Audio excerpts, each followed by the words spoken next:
کەسێن ڕووگرتی لە کۆلانێن باژارێ قامشلۆ و حەسەکێ بوونە دیاردەیەکە کۆوەڵاتی دبینن لڤانە هەردوو باژاران.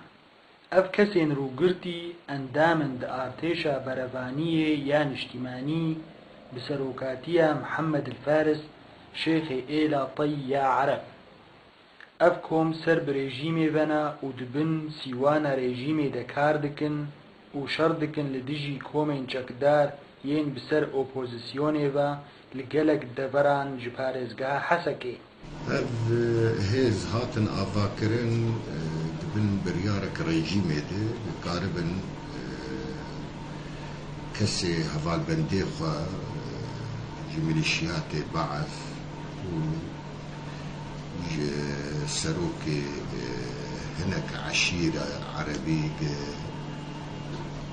piştîriya rejîmê dikin û gotin divê em hêzî gelerî çêkin alîkarên bi rejîmê rû berdewamkirina wê. Li bajarê Qamişlo ev kesane bi cî dibin di navbenda bajêr de mîna kolana Elquwetlî û nexweşxana niştîmanî ya Qamişlo û hemî baregehên ewlekarî û leşkerî yên rejîmê diparêzin. û li herêma Cizîrê ev hêz hat avakirin li Qamişlê ciyekî wanî sereke heye ew meşfa wetanî berê ew ciyê wan e û li gelek deverê din jî ciyê xwe dîtine. Rewşek ne baş li Qamişlê li devera Kurdî avakir yanî ji ber devera Kurdî tevî wan bûn sê beş ê leşkerî çêbûn beşek vê peyedevê girêdayî bi navê yekeke wesayiş de beşek rejîmê heye a berê û beşek jî evan e.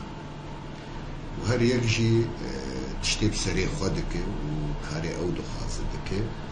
Her wiha ev kesên rûgirtî azadin di çûn û hatina xwe de li navenda bajêr lê ew xwedûrî hitaxên Kurdan dikin û tê zanîn ku di dema dawî de gelek ji van kesan hatin kuştin di şer û pevçûnan de li deverna cûre bi cûr li parêzgeha Hesekê. Di gelek ciyat jî ketin şer bi artêşa azad re wek xirab esker wek becariyê ev derana û gelek ji wan jî hatin kuştin yanî. Fe ev tu armaca wan tuneyê illa xizmeta rejîmê bikin ne zêde yanî. Evê diyardeyê welatiyên Kurd xistine rewşekê ji metirsiyê û her kes dipirsê gelo heya kengî em ê dibin tirs û stemkariyê de bijîn. Mîran Kurdo, Ark TV, Qamişlo.